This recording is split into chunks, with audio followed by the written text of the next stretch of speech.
we've got about 22 companies from South Africa that have invested in the US, thus creating a number of jobs. And similarly, you've got almost 600 companies that have invested in South Africa, and some of them have been in South Africa for more than 100 years. That's true. So our links are really long-lasting, and we would like to recalibrate those relations between our two countries and discuss a whole range of issues, geopolitical, the work that you're doing to bring peace around the world, in Ukraine and in the Middle East. So we value that, and we are also a great contributor to peace processes that are going on around the world. And of course, we want to discuss how we can support each other. You are a much bigger economy than we are. We're just a tiny economy, but we rely on each other on a number of issues. We've got critical minerals that you want to fuel the growth of your own economy and reindustrialize. So we have that on offer, including rare earth minerals. So all that combination of opportunity and the products that we buy from you, as well as what we sell to you, I believe makes up a really good and powerful relationship, which we need to strengthen, which we need to engender, and that is really what has brought us here. And we are really privileged to have, great South Africans in the mix. As you said, you'd like to see them as well. And I brought you a really fantastic golf book. Weighs 14 kilograms. Oh, that sounds good. And it showcases the golf courses in our country. Johan Rupert wrote preface, so did Annie Els. And I want to showcase our golf courses. You might remember when I spoke to you, and we spoke about golf, you said I should start practicing. And I've started practicing, President, so I'm ready. But let me end just the introductory remarks by thanking you. You may not recall that 5 years ago I spoke to you during the COVID period. Right. And it was at a time when the whole world was going through a really cathartic moment. Right. And we asked for assistance, and you were able to assist us with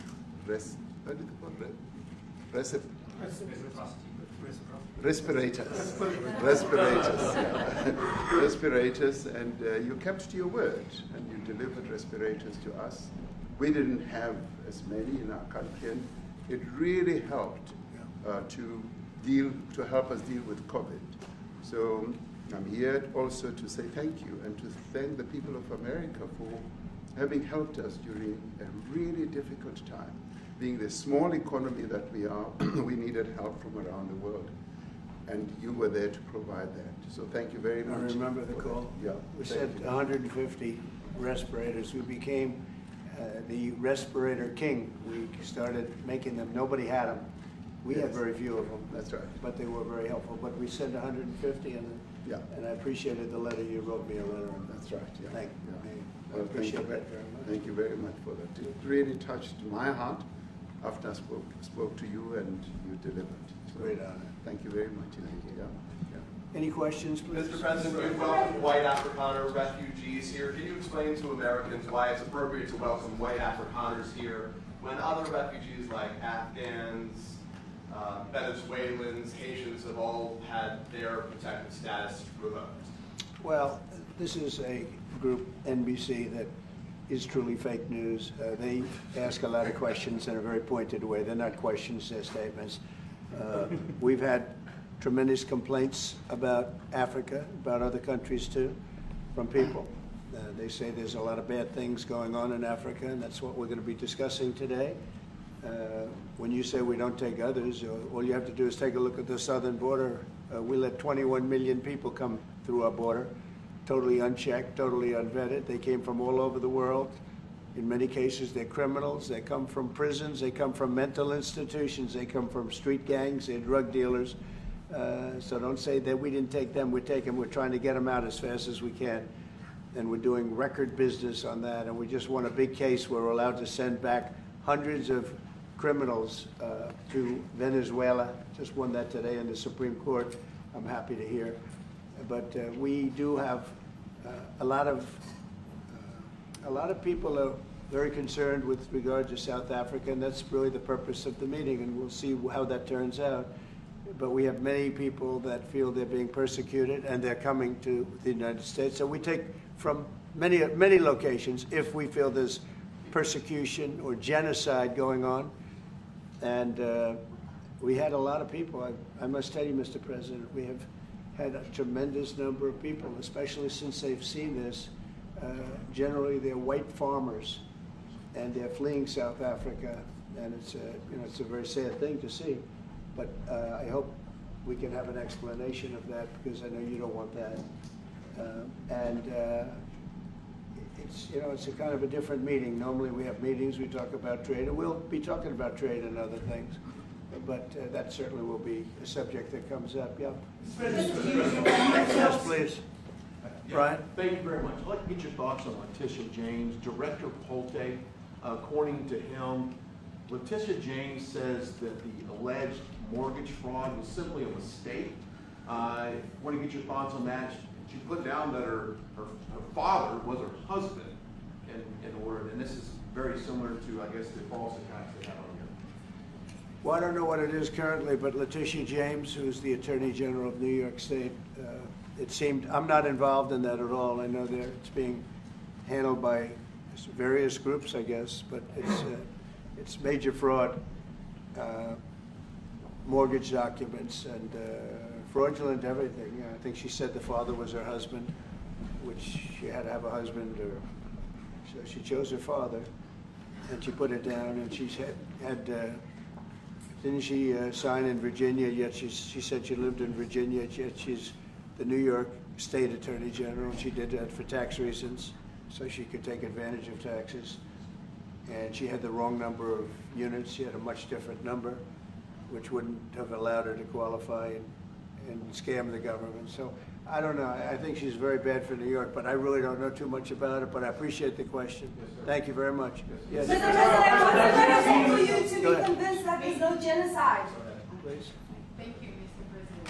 So May 25th will be the celebration of Africa Day, which pretty much a lot of celebration will be taking place around the world, including here in the United States.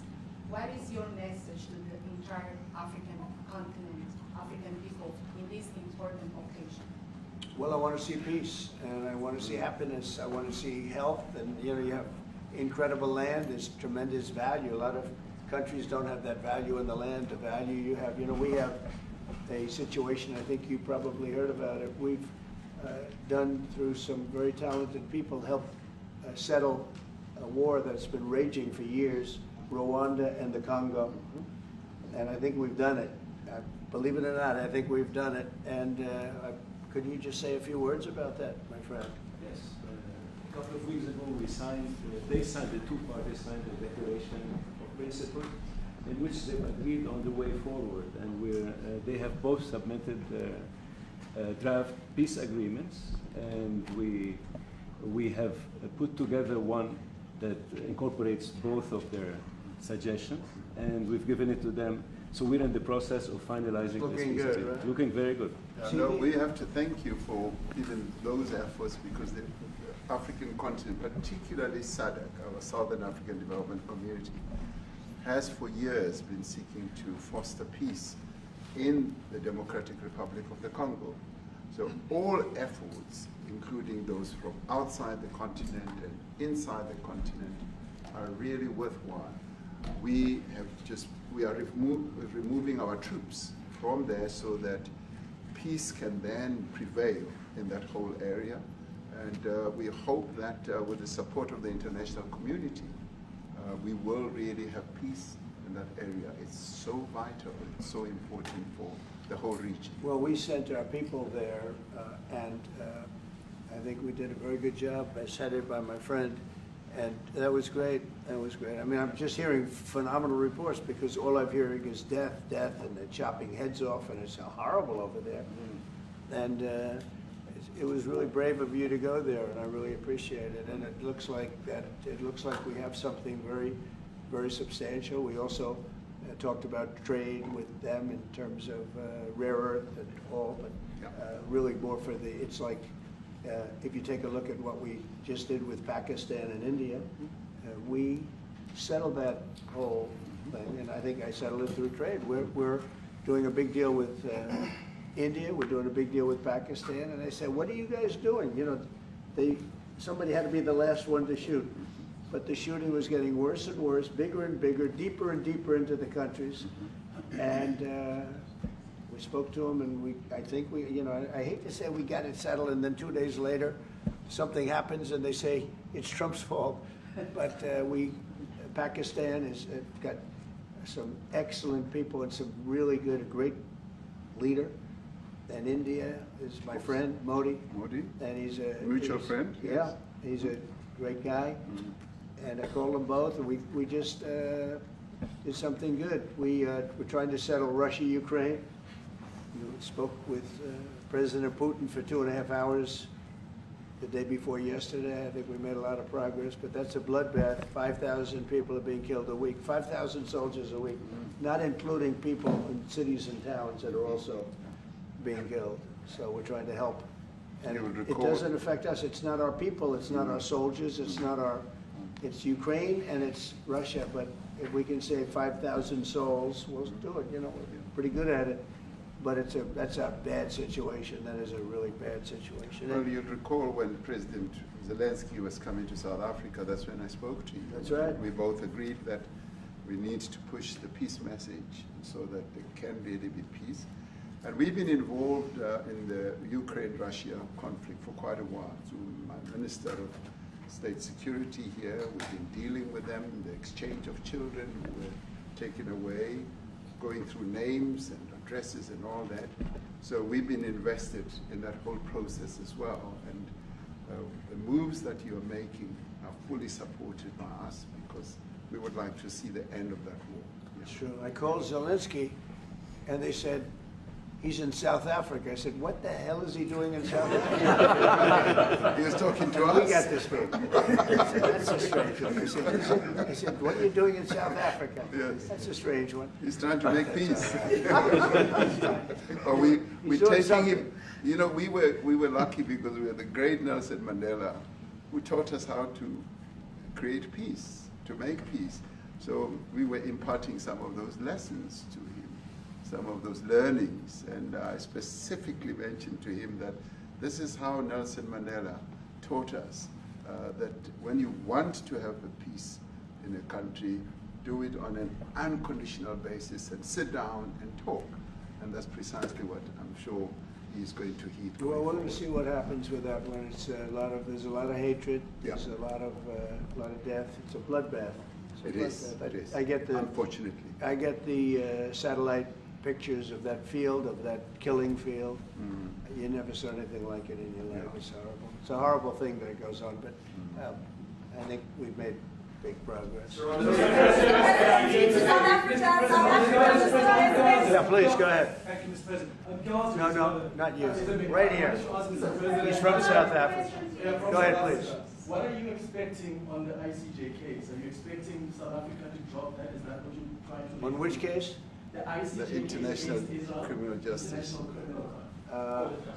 I don't expect anything, to be honest. I really don't. I don't know. It's they've got a case. There's a lot of anger there, tremendous anger. I don't expect anything. We'll see what happens. We'll have a ruling, and who knows what the ruling is going to mean. Yeah. On that subject of Gaza, Mr. President, are you going to be speaking to Prime Minister Netanyahu about Israel's renewed offensive? There's been a lot of concern from European countries. The Pope has expressed concern. Are you going to be asking Prime Minister Netanyahu to tone down the offensive in Gaza to let more aid in? Was that a question or a statement? It's a question. This guy's, you never change. Mr. President, this time, Please. what will it take for you to be convinced that there's no white genocide in South Africa? Well, I can answer that for the President. It's for him. No, seriously. I'd rather have him answer. Yeah, I'd rather answer that. It will be. Our President will respond to you. Yeah, let me. Thank you, Mr. President. It will take President Trump listening to the voices of South Africans, some of whom are his good friends, like those who are here. When we have talks between us on the around a quiet table, It will take President Trump to listen to them. I'm not going to be repeating what I've been saying. I would say if there was Afrikaner farmer genocide, I can bet you these three gentlemen would not be here, including my Minister of Agriculture. He would not be with me. So it'll take him, President Trump, listening to their stories, to their perspective. That is the answer to your question. But, Mr. President, I must say President that Trump. we have, no, wait. We have thousands of stories talking about it. Sure. And we have documentaries, we have news stories. And that, is Natalie here, somebody here to turn that? I could show you a couple of things, and I have to, it has to be responded to. Yeah, sure, We we have, will. let me see the articles, please, if you would, and turn the lights down. Turn the lights down, and just put this on. It's right behind you, Johan. There's nothing this parliament can do. With or without you, people are going to occupy land. We require no permission from you, from the president, from no one. We don't care. We can do whatever you want to do. Who are you to tell us whether we can occupy land or not? We are going to occupy land. Yeah. South Africa occupy land. That's who we are. Whatever we want to do, we can withdraw my membership from this useless parliament. Honorable. Yes, honorable member. Must never be scared to kill. A revolution demands that at some point there must be killing, because the killing is part of a revolutionary act. Shoot to kill, Gaza, kill the poor, the farmer, kill the poor, the farmer, pa, pa, pa, pa, to kill Gaza, kill the poor, the farmer, kill the poor, the farmer. The mayor of D-Day in PE is a white man. So these people, when you want to hit them hard, go after a white man. They feel a terrible pain because you have touched a white man. Not because Mashaba and Sudi will not be touched. They will be touched, no one. But we are starting with this whiteness. We are cutting the throat of whiteness. Shoot to kill Yamaza, kill the brewer, the farmer, kill the brewer, the farmer. Pa, pa, pa. Shoot to kill Yamaza, kill the brewer, the farmer, kill the brewer, the farmer.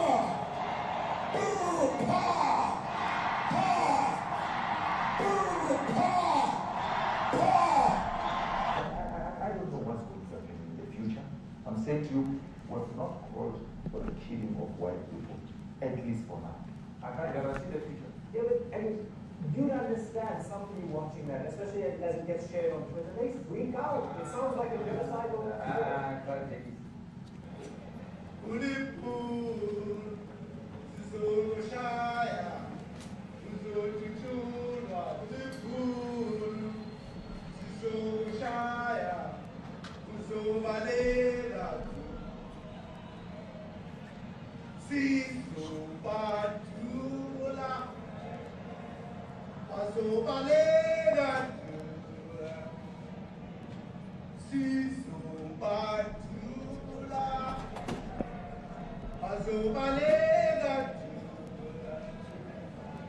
Who will expropriate land without compensation, whether they like it or not. If they object, they can seek refugee in America.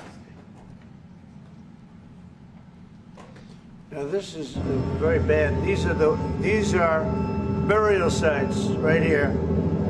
Burial sites. Over 1,000 of white farmers, and those cars are lined up to pay love on a Sunday morning. Each one of those white things you see is a cross, and there's approximately 1,000 of them. They're all white farmers, the family of white farmers. And those cars aren't driving, they're stopped there to pay respects to their family member who was killed. And it's a terrible sight. I've never seen anything like it. Both sides of the road, you have crosses.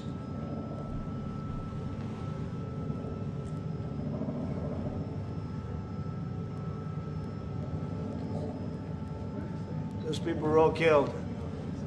Have they told you where that is, Mr. President?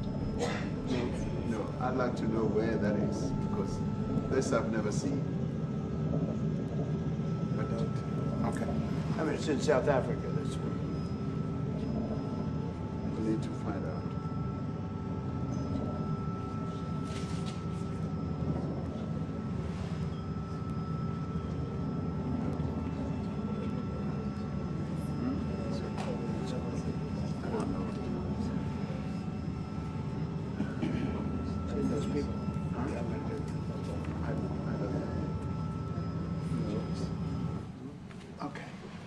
Mr. President, the Pentagon announced that it would be accepting a Qatari jet to be used as Air Force One. What are you talking about? You know, what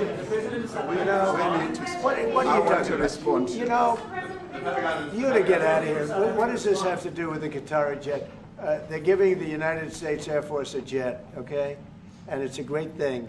We're talking about a lot of other things. It's NBC trying to get off the subject of what you just saw. You are a real, you know, you're a terrible reporter.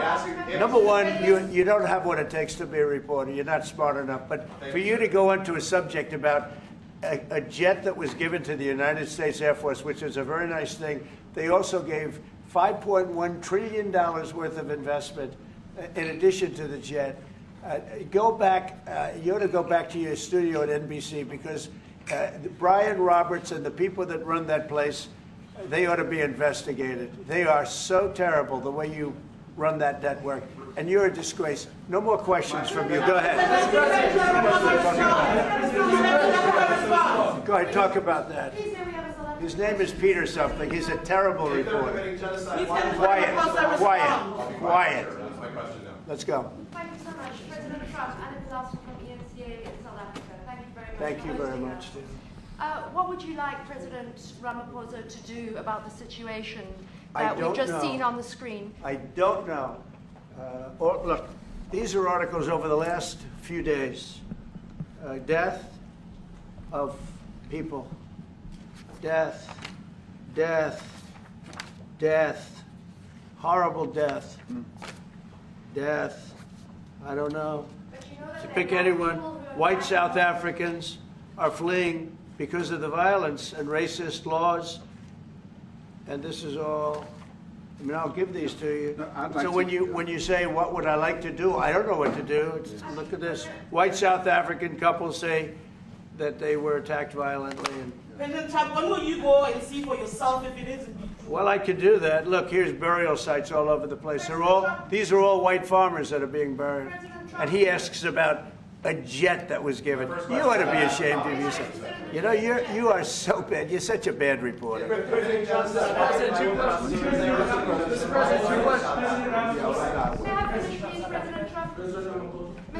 This is one after another. This family was wiped out. I'm just looking. Can we get a response from President Ramaphosa? Your reaction to those videos, Mr. President? Yes, I want your reaction. Well, I think the videos are so. No. When you look at the videos, I mean, how does it get worse? And these are people that are officials, and they're saying that kill the white farmer and take their land. That's what it is. And I have other friends in South Africa. I have people that left. One in particular that says you can't go there. He said they want to take your land, they take your land, and they kill you. It's okay, and they say it's okay to do. Now, we're going to talk about it, but this is a tremendous, look, this is a story recent. These are all people that recently got killed. Yeah. And I don't know how it can get any worse. These are, and you know, the men that you saw, the people that you saw in that movie, those are officials. Those are people that were in office. They had one march, they had a dance in your parliament, whatever you may call it, legislature. Well, let me clarify that. Yeah, let me clarify that, because what you saw, the speeches that were being made, one, that is not government policy. We have a multi-party democracy in South Africa that allows people to express themselves, political parties to adhere to various policies, and in many cases, or in some cases, those policies do not go along with government policy. Our government policy is completely against what he was saying, even in the parliament. And they're a small minority party, which is allowed to exist in terms of our constitution. But you do allow them to take land. No. You do allow them to take land. Nobody can take land. And then when they take the land, they kill the white farmer. And when they kill the white farmer, nothing happens to them. No, there is nothing happens to them. There is criminality in our country. People who do get killed, unfortunately, through criminal activity, are not only white people. Majority of them are black people. And we have now the farmers are black. The farmers are not black. I don't say that's good or bad, but the farmers are not black. And the people that are being killed in large numbers, and you saw all those grave sites, and those are people that loved ones going, I guess on a Sunday morning, they told me, to pay respect to their loved ones that were killed. Their heads chopped off. They died violently. And, you know, I mean, we're here to talk about it, and I didn't know we'd get involved here. But I will say this, that if the news wasn't fake, like NBC, which is fake news, totally, one of the worst, ABC, NBC, CBS, horrible.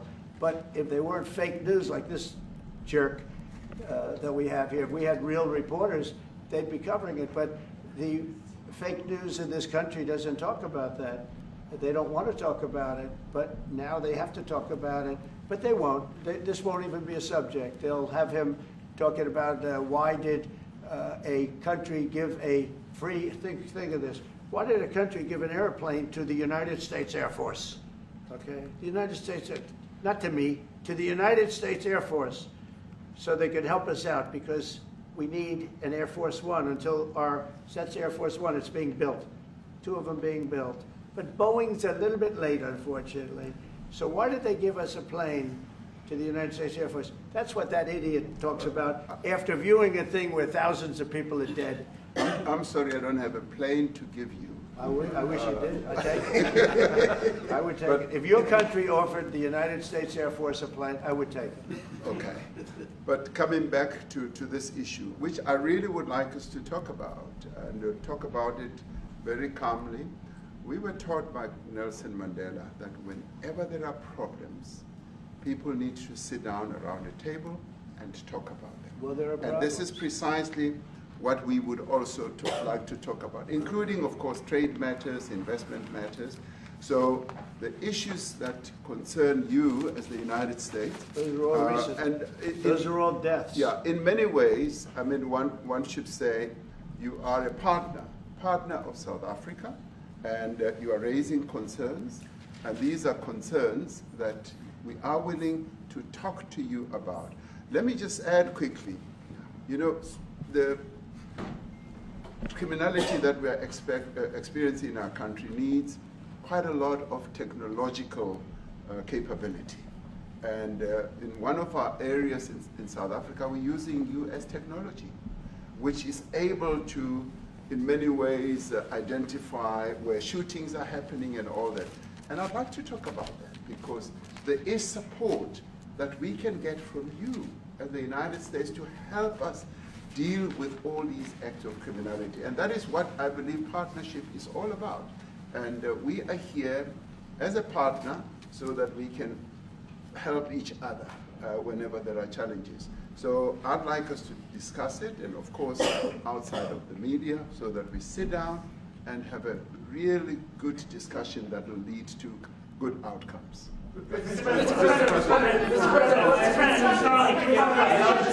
any other further punitive measures that could be in place should you not be satisfied that South Africa is fixing some of the very bad things, in inverted commas, that you tweeted are happening?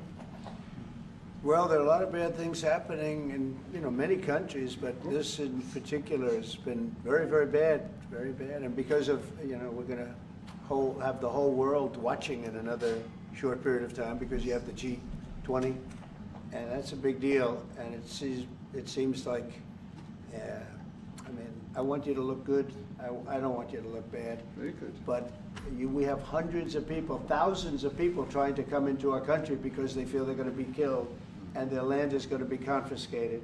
And you do have laws that were passed that gives you the right to confiscate land for no payment. You can take away land for no payment. I want to clarify that because we have a constitution. Our constitution guarantees and protects the sanctity of tenure of land ownership. And that constitution protects all South Africans with regard to land ownership. However, we do say, because we've got to deal with the past, the government, and as your government also has the right to expropriate land for public use. And you're doing that. And we've never really gotten underway with that. And we are going to be doing so. You're taking people's land away we have not. From them. We have, and those people in many cases are being executed. They're being executed. And they happen to be white, and most of them happen to be farmers. Mm-hmm. And that's a tough situation. I don't know how you explain that. How do you explain that? They're taking people's land away, and in many cases those people are being executed, and in many cases it's not the government that's doing it, it's people that kill them and then take their land, and nothing happens to them. But we have thousands of people that want to come into our country. They're also going to Australia in a smaller number. But we have thousands of people that want to come into our country, and they're white farmers, and they feel that they're going to die in South Africa, and it's a bad thing. Yeah, please. What can South Africa do? What concessions would you like to see them make to improve relations with the United States? Then I have one more for President Ramaphosa afterwards. Well, we just spoke about it. I got them a very, very complex machine, 150 of them. I was asked by the president if he could help, and I did that. And, I have great feeling for all countries. I deal with all countries. But I have a great feeling for South Africa because I have friends. I have a couple of friends, a few friends here today. I have many friends from South Africa. But many of those friends are not, they can't go back. I have, Elon is from South Africa. I don't want to get Elon involved. That's all I have to do, get him into another thing. But Elon happens to be from South Africa. This is what Elon wanted. He actually came here on a different subject, sending rockets to Mars, okay? Yes. He likes that better. He likes that subject better. That's right. But Elon is from South Africa, and I don't want to talk to him about that. I don't think it's fair to him. That's right. But I will say that people are fleeing South Africa for their own safety. Their land is being confiscated, and in many cases they're being killed. And that scene of, you see how many crosses they have. Those crosses, that's a dead person in every one of them. And those trucks or cars are paying their respects to all of those dead people on a Sunday morning. That's a rough thing to explain away. And the problem we have, and the way, a correct and a fair media exposes things. But we have a very corrupt media. They won't even report this. If this were the other way around, it would be the biggest story. Now, I will say apartheid, terrible. That was the biggest story. That was reported all the time. This is sort of the opposite of apartheid. What's happening now is never reported. Nobody knows about it. All we know is we're being inundated with people, with white farmers from South Africa. And it's a big problem. Marco Rubio was telling me he's never seen anything like it. The numbers of people that want to leave South Africa because they feel they're going to be dead very soon. Yes, please. I was going to say, Brian, go. If I could just ask you a question. 72% of farmers in your country are white. If they flee, do you feel that maybe the economy could collapse? You may not have a gap to fill in those people that need to replace those farmers. I'd like my Minister of Agriculture, who is white, who comes from an opposition party to mine, who's joined my government at my invitation to address this very issue, including the question that you've just raised. John? Thank you very much, Mr. President. Yeah. Mr. President, thank you for welcoming us to the White House. I would say we have a rural safety problem in South Africa. I don't think anyone wants to candy coat that. And it requires a lot of effort to get on top of it. It's going to require more policing resources. It's going to require a different strategy to be able to deal with it. But certainly the majority of South Africa's commercial and smallholder farmers really do want to stay in South Africa and make it work. And I've just come from the largest agricultural show in the Southern Hemisphere with organized agriculture and farmers, and the majority of them want to stay. But they too there have a memorial to those who've died as a result of farm attacks. And as the Minister of Agriculture, it is something that I'm particularly exercised with my colleagues at police and my colleagues in the justice cluster to start making farm attacks and stock theft a priority crime. And it affects all farmers in South Africa, particularly stock theft. It has a disproportionate effect on smallholder black farmers. I also want to just say this, that the two individuals that are in that video that you've seen are both leaders of opposition minority parties in South Africa. Mkhonto weSizwe under Mr. Zuma and the economic freedom fighters under Mr. Malema. Now the reason that my party, the Democratic Alliance, which has been an opposition party for over 30 years, chose to join hands with Mr. Ramaphosa's party was precisely to keep those people out of power. We cannot have those people sitting in the union buildings making decisions. And that is why after 30 years of us exchanging barbs across the floor in Parliament and trying to get one over on each other, we've decided to join hands precisely to keep that lot out of government. Because the day they get in to the doors of the union buildings in South Africa or control of our Parliament, that's what you're going to see. And that is why this government, working together, needs the support of our allies around the world so that we can strengthen our hand, grow our economy, and shut the door forever on that rabble getting through the doors of the union buildings, because then South Africa's future would be... So you denounced that type of language in the video that you saw? Oh yes, we've always done so. As government, as my own party, we are completely opposed to that. We, in 1955, adopted a document which said South Africa belongs to all who live in it. But why wouldn't you arrest that man? That man said, kill the white farmers, kill the white farmers. And then he danced, and he's dancing, and it's kill the white farmers. I think, I'm not sure, but I think if somebody got up in Parliament and started saying kill a certain group of people, he would be arrested very quickly. That man is going all over South Africa, and that's not a small party. That was a stadium that holds 100,000 people, and I hardly saw an empty seat. That's a lot of people. That's a lot of representation. And those crosses, we have dead white people, dead white farmers, mostly. And you take a look at Australia, they're being inundated, and we're being inundated with people that want to get out. And their farm is valueless, it's valueless, and they just want to get out with their life.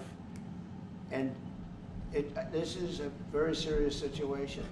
And if we had a real news or real press or media, we don't have that, because they won't talk about this, because they're all guys like that idiot.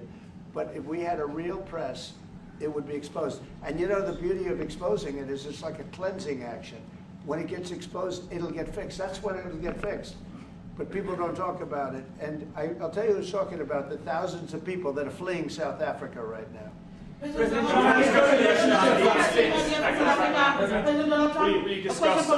discussed USAID and the devastating impact that cuts are having across the African continent. Yeah, well, it's devastating, and hopefully a lot of people are going to start spending a lot of money. And I've talked to other nations. We want them to chip in and spend money too. And we've spent a lot, and it's a tremendous problem going on in many countries. A lot of problems going on. The United States always gets the request for money. Nobody else helps, as you know. Europe doesn't help. Europe hasn't given anything. All they do is sue our companies. You know, they sue Apple, and they sue all of our companies. Apple had to pay $17 billion on a nonsense lawsuit. Very unfair. But we We're going to always be there to help. The Afrikaner is Sherman Rice by South African Broadcasting. If this Afrikaner resettlement issue is resolved, you're going to go into a room after this, you guys are going to talk. If it is resolved, what is the potential for the future-looking relationship between the United States? It's got to be resolved. It should be resolved. I mean, it's a little bit bad when you see a stadium with 100,000 people in it, because that means it's more than just a little movement. It's a pretty big movement in South Africa. So it has to be resolved. It'll be the end of the country if it's not. But is there potential for the relationship moving forward? I hope so. That's why I'm here. I mean, I'm not here for my health. I'm here to see what it is. No, I'd like to see. I have friends.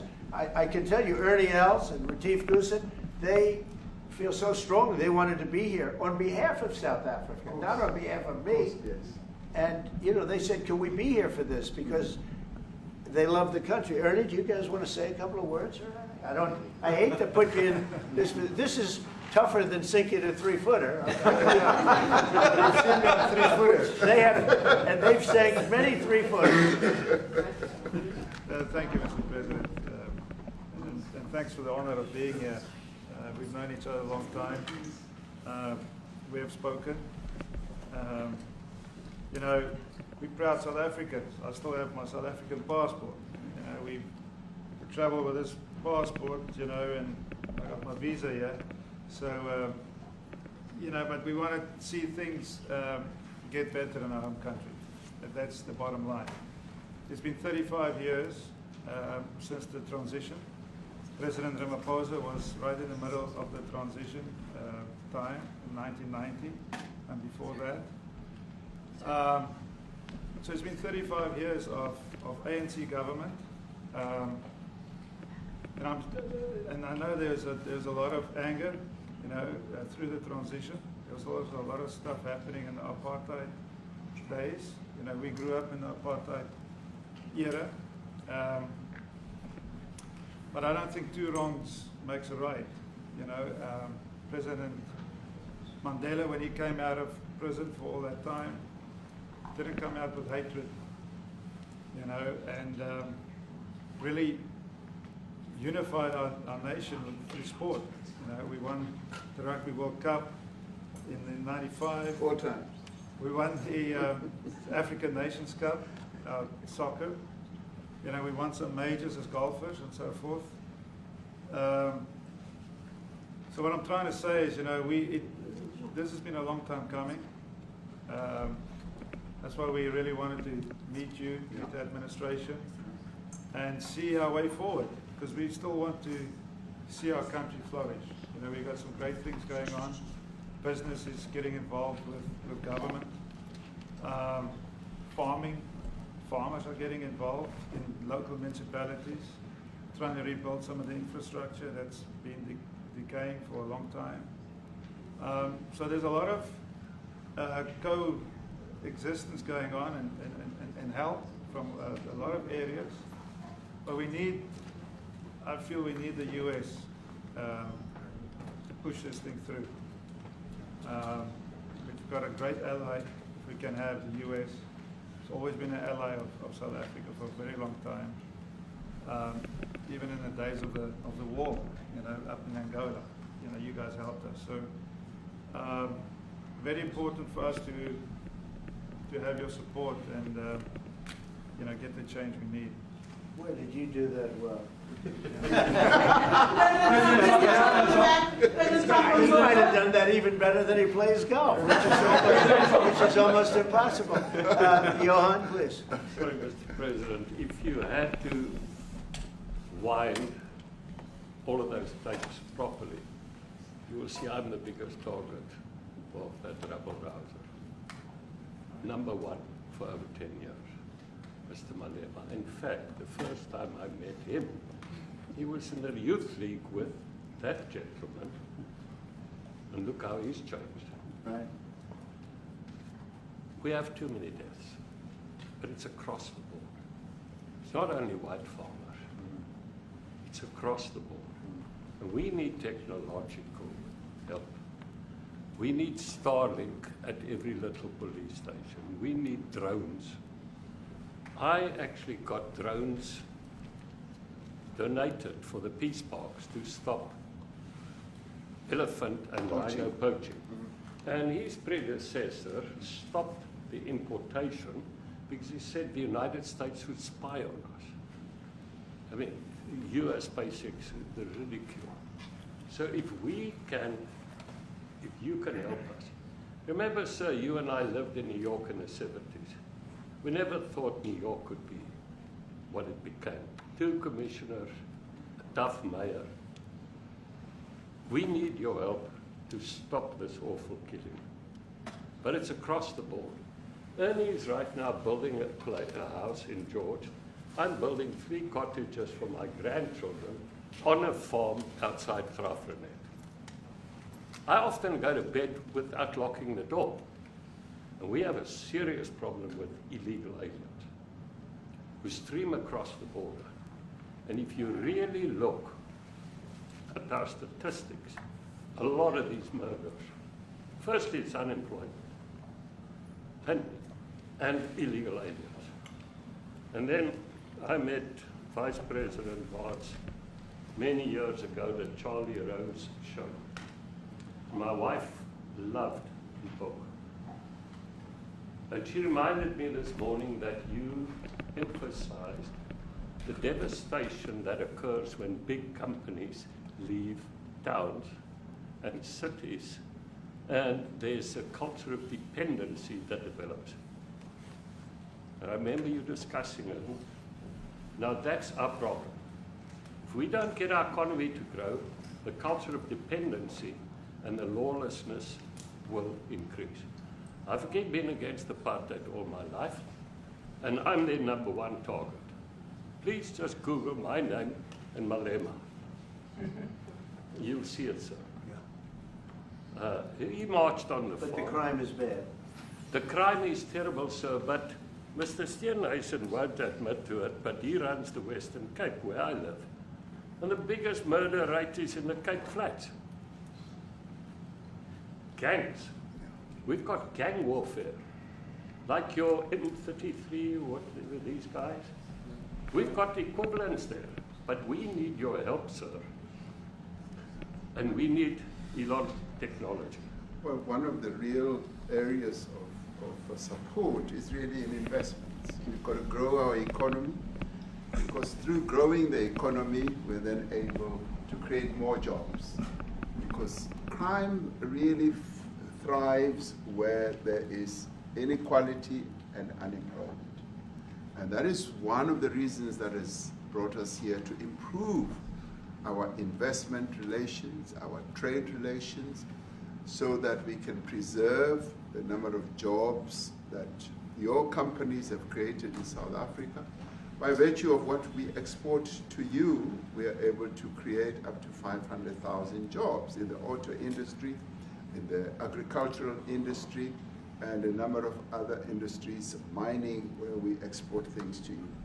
And we also know that as South African companies invest here, you are also able to create jobs. So it's a mutually beneficial relationship. So our main real reason for being here is to foster trade and investment, so that we are able to grow our economy with your support, and so that we are also able to address all these societal problems, because criminality thrives when people are unemployed, when they have no other hope to eke out a living. So that is what we need to resolve. And your support, your partnership with us, is what is really going to give us a strong capability to move forward. Retief, excuse me, do you have anything to say? I mean, I don't want to leave you out. You know, the guy won 3 or 4 majors. 3 or 4? No, only 2. 2. That's a lot. By the way, 2's a lot. A lot of tournaments you won too. You have anything to say? Yeah, thank you, Mr. President. President Ramaphosa. I grew up in an area in South Africa that is a farmland area, Polokwane. And there is some issues up there. Obviously, my dad was a property developer as well as a part-time farmer. And yeah, some of these buddy farmers got killed. The farm is still going. My brothers run it. But it's a constant battle with farms they're trying to burn the farms down. chase you away. So it is a concern to try and make a living as a farmer, and at the end they, without farmers, there's no food on the plate. So we need the farmers to produce the food. Farming, right? He wouldn't do it. He wouldn't even want to do what you're doing, right? They love farming. They don't want to leave. But it's a struggle. Yeah, and food and fresh water is the most important thing in life.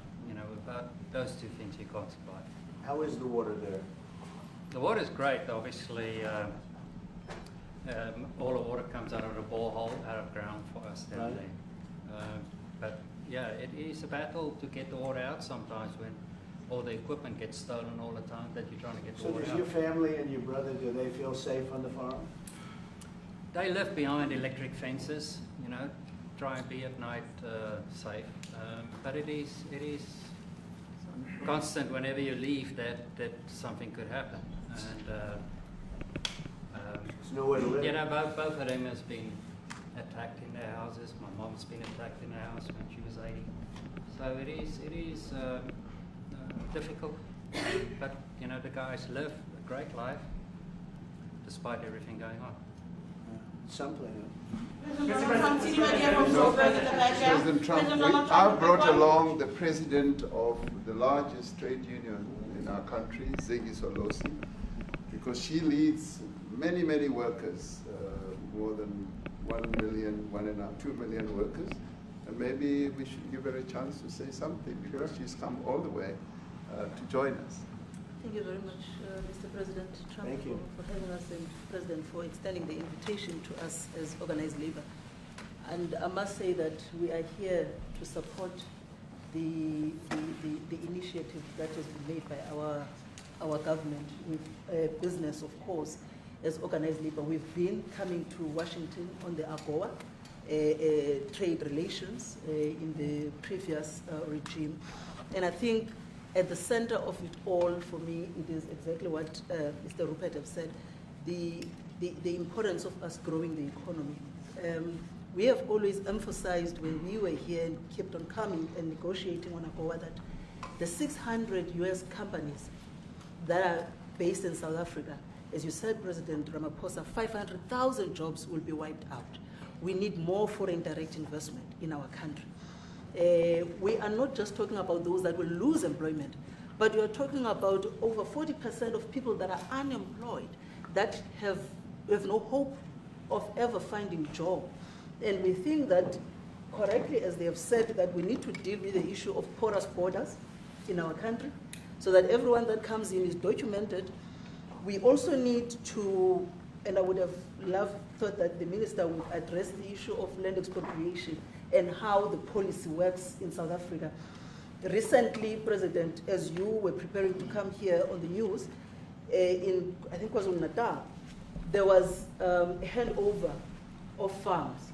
And white farmers were saying, we are donating the land, but also there's a willing buyer, willing seller in South Africa. So there is no expropriation without compensation. But it is a willing buyer, willing seller. And that white farmer was even saying, President, that the government is even paying more in buying the land than what the land is worth of. And I think those are the realities, President, that we must say that we need to address, of course, but also the importance of agriculture linked to AGOA. People rely on it, and I think, as Retief said, for survival and living. But lastly for me, President, is also the issue of the crime statistics. There is no doubt about it that we are a violent nation, for a number of reasons, and we're not condoning anything. But also if you go into the rural areas where black majority are, you would see women, elderly, being raped, being killed, being murdered, and these are black elderly women that would be found throat slits, raped multiple times, and all of that. And the problem in South Africa, it is not necessarily about race, but it is about crime. And we think that we are here to say, how do we, both nations, work together to reset, to really talk about investment, but also help us in how we can have the technology and everything that is needed, President, to really address the levels of crime that we have in our country. Thank you very much. Thank you very much. President Trump,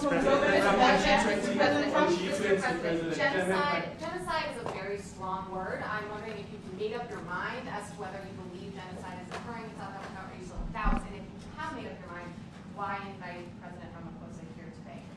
Well, I haven't made up my mind. I hate to see it from the standpoint of South Africa, but also, you know, I'm trying to save lives. I'm working with Russia and Ukraine. I don't have to do that. It's not our war. It was started by other people. It was helped along by our past administration. It would have never happened if I were president, but I'm trying to save lives. And no matter where. Rwanda, I have nothing to do with Rwanda and the Congo, but I felt I had a very talented person in this administration, and I sent him there, and he did an unbelievable job, I think. I mean, we're going to find out, but he's done the hardest part of the job. It should happen. If I can save lives, I want to save the lives. If it's in Africa, that's great. If it's in Europe, if it's wherever it may be. And it's a very small investment to do, believe me, compared to what the consequences are. So I hope we can do something. Look, I have so many friends. These two men, I have great admiration for them because I know what they do for a living. Yeah. And that's a very hard living. Going from city to city, from country to country, and hitting a ball 350 yards like they do, and better than you and I. Getting the ball in the hole. It's a very tough, with lots of people watching, right? Yes, that's a very tough living. You know, they're champions. I respect champions, and I respect very much. And I think the country is very lucky. They really wanted to be here. That's true. They could be elsewhere. They could be on a beautiful fairway someplace, and they wanted to be here. So. My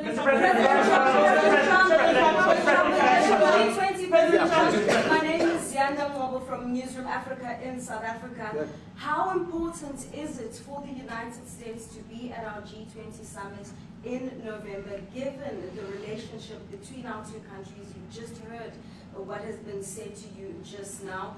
Are you coming, and are you preparing to come? So without the United States, the G20, just like the G7, used to be the G8, but brilliantly they threw Russia out. It would have been a lot better if Russia was in. You know, a lot of people would say, oh, that's not it. Because if Russia was in, you probably wouldn't have this war. And if you had a different president, you wouldn't have the war either. Yeah. But we have a G7. It's important that the United States is in both of them. I think without the United States, it's I really believe it's not very important. It's not the same meaning. As I said to President Trump, the U.S. really originated the G20. And it's important that the United States continues to play a key role in the G20. And we are privileged to be the president of the G20, but we are even overjoyed that we are going to hand over to the United States, who are the originators. And for that reason, I expect the United States to continue playing the leadership role in the G20 together with other countries. And I've said when I initially spoke to President Trump on the phone, I want him to come to South Africa for a state visit, and I also want him to come and participate in the G20. And I want to gladly hand over to President Trump to take the leadership of the G20 forward in November. Thank you very much. Thank you very much. Thank you. What is it going to take to convince you? They don't want to leave. How much do you need? Everybody, please keep moving. Thank you. Keep moving. Keep moving. Keep going. Thank you. Thanks, guys. Thank you.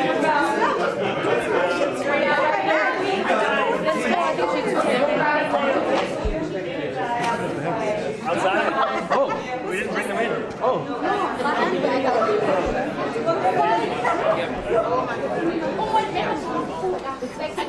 No, eventually you tell me space that's in this one. No,